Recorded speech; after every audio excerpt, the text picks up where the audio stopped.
آپ جو رات کو مدینے میں گشت کرنے کے لیے جاتے ہیں نا، آپ اصل میں مدینے کی عورتوں کو دیکھنے کے لیے جاتے ہیں۔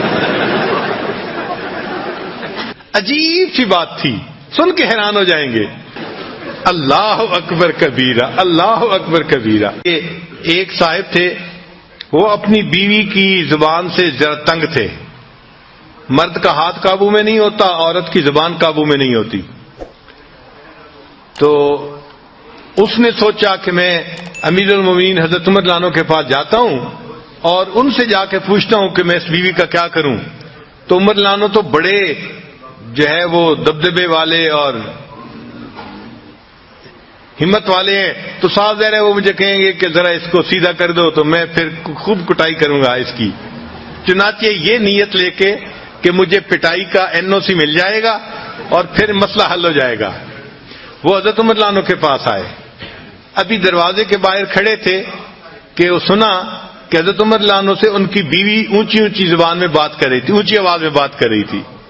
اب وہ صحابی تھوڑی دیر تو سنتے رہے، اور تھوڑی دیر کے بعد پھر وہ کہنے لگے کہ چلتے ہیں، جب یہی اپنی بیوی سے سن رہے ہیں تو میں ان سے کیا پوچھوں گا۔ اچھا، جب وہ جانے لگے تو عمر رضی اللہ عنہ باہر تشریف لائے، تو عمر رضی اللہ عنہ نے اس سے پوچھا کہ بھائی آپ کیوں جا رہے ہیں؟ اس نے کہا جی میں ایک بات پوچھنے آیا تھا، لیکن آپ ہی کے ساتھ وہی کچھ بیت رہا ہے جو میرے ساتھ بیتتا ہے، تو میں آپ سے کیا پوچھتا۔ تو حضرت عمر رضی اللہ عنہ نے اس کو سمجھایا کہ دیکھو یہ میری بیوی ہے، یہ میرے لیے باورچن بھی ہے، میرے لیے درزن بھی ہے، میرے لیے گھر کی بھنگن بھی ہے، میرے بچوں کی ماں بھی ہے۔ اگر میری خاطر یہ گھر کے اتنے کچھ کر سکتی ہے تو کیا میں اس کی صرف بات کو برداشت نہیں کر سکتا؟ یہ عمر رضی اللہ عنہ نے اس کو سمجھایا۔ اس بندے کو بات سمجھ میں آ گئی کہ واقعی ہمیں ان سے تحمل مزاجی کے ساتھ گفتگو کرنی چاہیے۔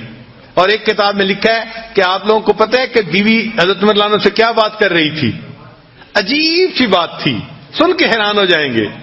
وہ کہہ رہی تھی آپ جو رات کو مدینے میں گشت کرنے کے لیے جاتے ہیں نا، آپ اصل میں مدینے کی عورتوں کو دیکھنے کے لیے جاتے ہیں۔ اللہ اکبر کبیرہ، اللہ اکبر کبیرہ۔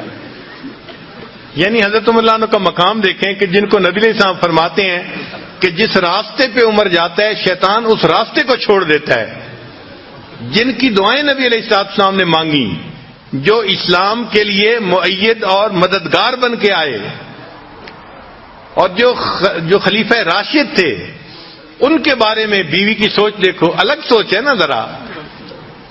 تو وہ کہنے لگی کہ آپ تو رات کو پہرا جو دیتے ہیں نا مدینے میں جا کے، تو اس لیے دینے جاتے ہیں کہ آپ چاہتے ہیں کہ میں مدینے کی عورتوں کو جا کے دیکھوں۔ تو عورتیں ہیں بیچاری ناقصات العقل، اس لیے ان کو کہا گیا۔ تو وہ اس قسم کی باتیں سوچ لیتی ہیں، ذہن میں رکھ لیتی ہیں، اور کئی مرتبہ الٹی سیدھی بات کر مارتی ہیں۔ تو ان سے تحمل مزاجی ہی سے پیش آنا چاہیے۔ نبی علیہ السلام نے یہی بات سکھائی۔ السلام علیکم ورحمۃ اللہ وبرکاتہ۔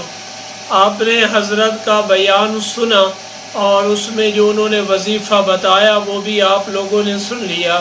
تو آپ سے یہ گزارش ہے کہ یہ اعمال بڑے مجرب ہیں اور زندگیوں کو، گھریلو حالات کو، پریشانیوں کے دور کرنے کے حل کا سبب بنتے ہیں، گھریلو حالات کو بہتر کرنے کا سبب بنتے ہیں۔ بس آپ لوگ اس بات کا خیال رکھیں کہ گھر میں تلاوت قرآن پاک، اعمال اور ذکر و اذکار کی ترتیب بنائیں، سب بچوں کو نماز کی ترغیب دیں اور گھر میں دینی ماحول پیدا کرنے کی پوری کوشش کریں۔ اس کے ساتھ جب آپ یہ عمل کریں گے تو انشاءاللہ آپ کی زندگیاں بدل جائیں گی، آپ کے حالات بہتر ہو جائیں گے، اللہ آپ کی غیبی مدد فرمائیں گے۔ اللہ تعالیٰ میرا اور آپ کا حامی و ناصر ہو۔ ہمارے چینل حسان اسلامک میڈیا کو دیکھتے رہیں، اپنے جاننے والوں میں، دوستوں میں ضرور شیئر کریں، لائک اور کومنٹ ضرور کرنا۔ اللہ حافظ۔